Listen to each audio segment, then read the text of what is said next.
안녕하세요, 박민수 원장입니다. 항상 구독해 주시고 좋아요를 눌러주셔서 진심으로 감사드립니다.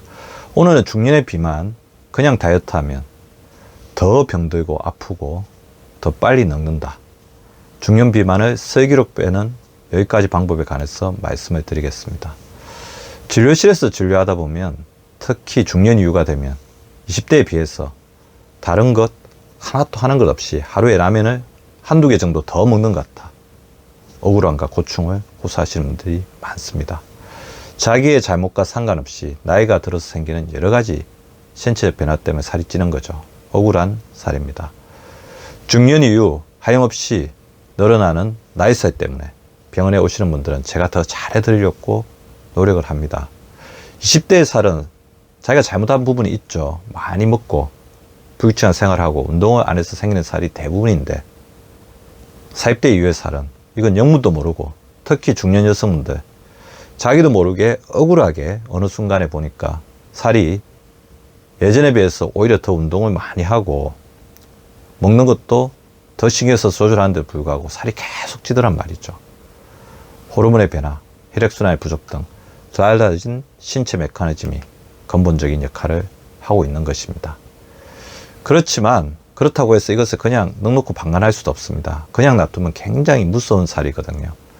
중년 이후 비만인 사람들은 정상 체중인 사람보다 2배 이상 높은 사망률을 보인다고 알려져 있습니다. 혈관 동맥경화로 인한 심혈관 질환, 뇌졸중 등을 유발하기 때문이죠.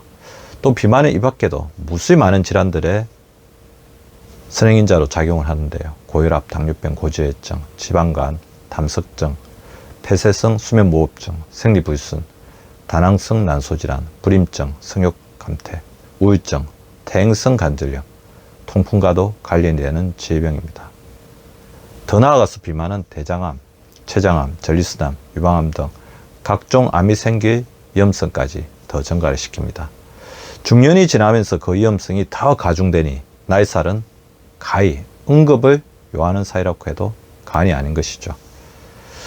그래서 중년 비만을 빼기 위해 노력을 많이 하고 계십니다. 그런데 너무 힘들어 하시는 분들이 많아요. 두 가지 측면에서 힘들어 하십니다. 첫 번째, 살 빼기가 어느 정도 되는 듯 하다가 식욕이 더 증가해서 살이 더 쪘다, 괜히 다이어트 했다 하시는 분들이 많습니다. 잘 살펴보면 우리 인류의 역사와 관련이 있습니다. 우리 인간은 식욕을 잘 다스리지 못하는 유전자를 가지고 있습니다.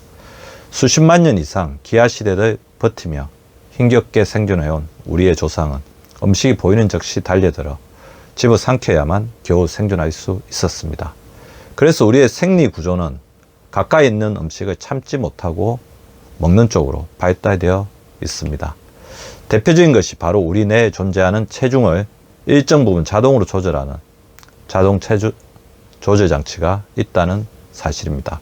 오하이오 주립대학의 로즈콘 박사연구팀은 뇌에서 사람의 체중을 기억하고 조절하는 데 관련된 메커니즘을 발견해서 뉴런지에 게재한 바가 있는데요. 우리 뇌의 시상학부에서 발견된 이 메커니즘은 마치 온도 조절계가 온도를 조절하는 것처럼 지방을 조절하기 때문에 지방 조절계로 명명이 되었습니다. 그 연구에 따르면 우리 몸의 체중이 감소하면 뇌에서는 우리가 굶주리고 있구나, 질병에 걸린 것으로 판단하여 대사작용을 느리게 하거나 근육의 효율을 높이는 등 체중을 잃지 않도록 하는 여러 가지 조치들을 취하는 것으로 나타났습니다. 음식을 섭취하면 각 기관에서 분비되는 호르몬들이 뇌 포만 추출을 자극해서 식욕을 억제합니다. 하지만 체중 감량을 위해 무작정 굶거나 불규칙적인 식사를 반복하게 되면 식욕을 늦게 만드는 렙틴과 그렐린 호르몬의 분비가 급격히 증가하죠. 이 때문에 더 자주 심하게 배고픔을 느끼고 그 결과 우리의 체질 자체가 살이 찌기 쉬운 체질로 변하는 것입니다. 두 번째는 중년 이후 다이어트를 하다가 몸이 더 안 좋아지고 더 늙어버렸다, 더 노화가 되었다 호소하시는 분들이 많아요. 피부가 갑자기 쭈글쭈글해져서 다이어트를 못하겠다 하시는 분들도 병원에서 많이 저에게 고충을 토로하였습니다. 무리하게 다이어트하고 균형이 안 맞는 식사를 하다 보니 다이어트가 오히려 건강을 위한 다이어트가 아니라 활성산소의 공장이 되어버린 거죠. 활성산소는 인체의 모든 행위에서 발생합니다. 지나친 신체 활동, 염증이나 감염 시, 전자파 노출 시, 황산화 물질이 많은 음식을 먹고 있지 않을 때, 자유라디칼이 많은 환경에 노출 시 더욱더 많이 발생을 하는데요. 특히 무리한 다이어트로 인한 활성산소의 대량 생산은 노화를 급격히 촉진하게 만듭니다. 그렇기 때문에 무리한 다이어트는 노화의 주범이라고 할 수 있습니다. 건강해지고 예뻐지기 위해서 다이어트를 했는데 살을 빼고 났더니 오히려 더 아프고 노화되고 쭈글쭈글해졌다, 그런 소리가 나오는 것도 다이어트 과정에서 발생하는 활성산소를 제대로 제거하지 못한 때문입니다. 따라서 불규칙적인 식사를 최대한 막는 것이 중년의 다이어트를 건강하게 하는 가장 효과적인 방법입니다. 다이어트를 하겠다고 한 끼, 두 끼를 무작정 굶기보다는 전체 식사량을 계산하고 약 10% 정도의 식사량을 줄여서 몇 끼마다 줄인 양을 반영해서 다이어트를 해야 합니다. 다시 말해, 첫 번째 다이어트를 쉽게 하는 방법은 삼시세끼 식사를 제 시간에 꼬박꼬박 먹되 평소보다 약 10% 혹은 15% 줄여서 먹는 습관을 들이는 것입니다. 이 방법이 무조건 쉽다고 할 수는 없습니다. 하지만 중년 이후 다이어트 하는 데 있어서는 다른 어떤 다이어트 방법보다도 안전하고 효과적이며 배고픔의 고통을 덜 느끼는 방법인 것입니다. 두 번째 방법을 설명드리기 전에 여러분이 알아둘 심리 개념이 하나 있는데요. 바로 넛지라는 것인데요. 넛지는 원래 팔꿈치로 슬쩍 찌르다, 주의를 환기시키다 라는 뜻으로 강압적이지 않은 부드러운 개입으로 상대가 더 좋은 선택을 할 수 있도록 유도하는 심리 방법을 말합니다. 다이어트에서도 이 넛지에 해당하는 방법들을 활용하면 훨씬 쉽게 다이어트를 할 수 있는데요. 두 번째는 식사하기 전에 풍선껌을 씹어보는 것입니다. 풍선껌을 삼키지 않으려는 노력이 잔상 효과를 남기면서 식사 시에 식욕이 줄어들면서 식사량을 훨씬 줄일 수 있습니다. 세 번째는 조금 더 무거운 접시에 음식을 담아보는 방법입니다. 우리 뇌가 무거운 접시에 담긴 음식이 양이 훨씬 더 많다고 착각하기 때문에 똑같이 식사량을 줄일 수 있습니다. 넷째는 전에 비해 작은 포크를 쓰거나 숟가락을 치우고 젓가락으로만 식사해보는 방법입니다. 식사 도구가 음식을 잡기 힘들수록 식사 시간이 늘어나면서 식사량을 줄일 수 있습니다. 똑같은 맥락에서 식사 중에는 계속해서 포크나 젓가락을 식탁에 내려놓는 것도 방법입니다. 한번 음식을 먹고는 식기를 내려놓으면서 식사해 보세요. 다시 먹을 때 다시 식기를 들어서 음식을 집어서 입에 넣으세요. 이 과정을 반복해 보시기 바랍니다. 식사 시간이 지연되면서 포만감 신호가 빨리 오고 천천히 꼭꼭 씹는 것을 도와주면서 식사량을 줄일 수 있습니다. 다섯째는 평소에 쓰지 않는 손으로 식사해 보는 방법입니다. 만약 오른손잡이라면 왼손으로 식사해 보는 것입니다. 익숙하지 않은 왼손을 쓰기 위해 우리 뇌의 전두엽 부위가 더 활성화되면서 식욕을 관장하는 시상하부나 교감신경계를 억제할 수 있습니다. 당연히 상대적으로 식사량이 크게 줄어드는 효과를 누릴 수 있죠. 같은 원리로 식탁에 앉지 않고 서서 먹거나 조금 불편한 자세로 식사하면 식사량을 줄일 수 있어요. 그 다음 여섯 번째는 음식을 좀 더 작은 식기에 담아서 식사하는 방법입니다. 이미 많은 분들이 잘 알고 또 실제로 자주 사용하는 방법이시죠. 그래서 다이어트를 본격적으로 시작하거나 불어난 체중을 조금 줄이고 싶을 때는 전에 쓰던 식기들을 모두 보이지 않는 곳에 치우고 새 식기를 사거나 대체해서 식사하는 것이 좋습니다. 물론 이때는 전에 쓰던 그릇들보다 약 10에서 20% 정도 사이즈가 작은 것이면 좋습니다. 일곱 번째는 식사 중 누군가와 대화를 나누며 식사를 하는 거죠.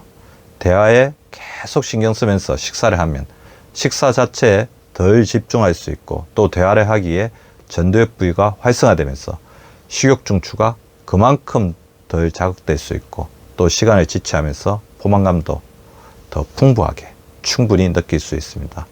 또 상대와 대화를 즐겁고 유쾌하게 나누다 보면 만족감이 늘어나면서 식사를 통해 채우는 만족감이 조금 줄어도 개의치 않게 되는 것입니다. 대화할 상대가 없다면 식사할 때 신문기사, 책 한두 페이지를 읽어보는 것도 똑같은 효과를 낼 수 있는 방법입니다. 여덟 번째는 여러분이 가장 잘 알고 있는 방법이기도 한데요. 식사 전에 충분히 물을 마셔두는 것입니다. 물론 너무 식사 시간 가까이에 물을 마시는 것은 바람직하지 않습니다.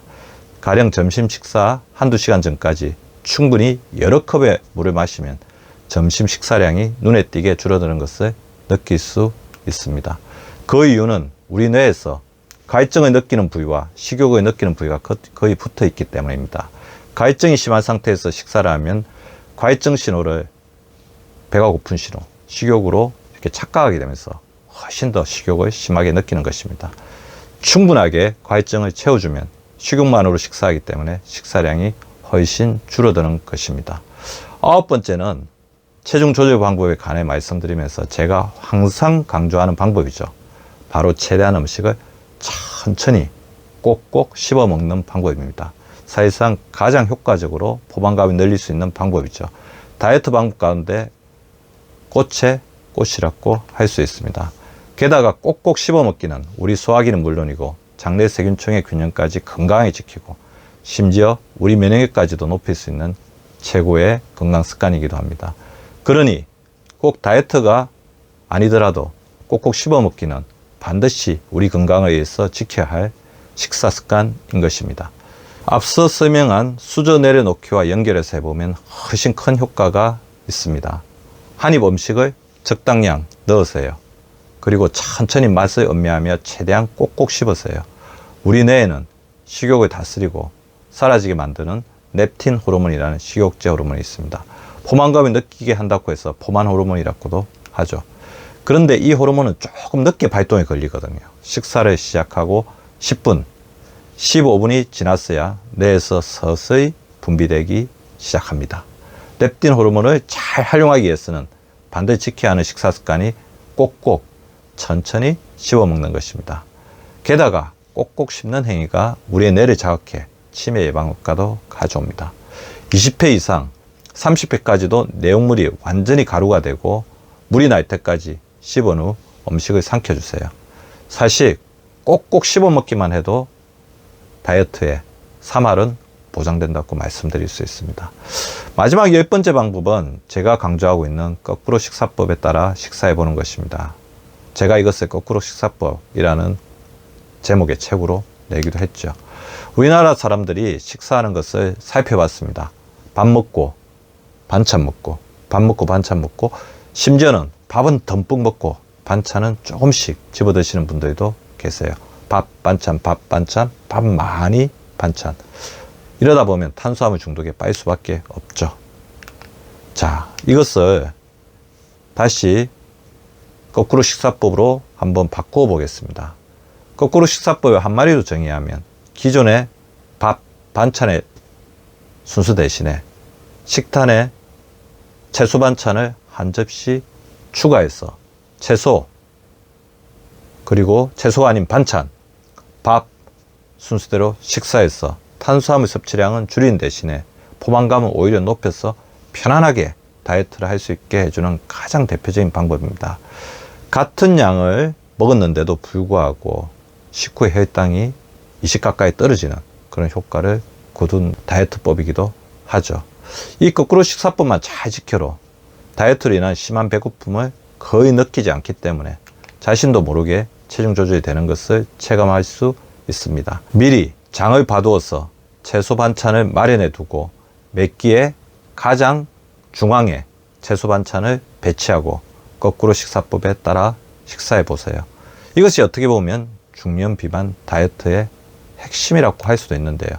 중년 이후 약해진 혈관을 보충하는 채소를 제일 처음에 먹어서 식물 영양소를 우선적으로 섭취하고 반찬에 들어있는 단백질 섭취를 반드시 넣어서 근육과 호르몬의 재료를 보충하고 탄수화물의 비중을 줄여서 당뇨, 비만 등을 막는 것입니다. 일단 순수만 바꾸어서 섭취하니 무리하게 음식을 줄이지 않아도 되고 골고루 영양소를 섭취하게 됩니다.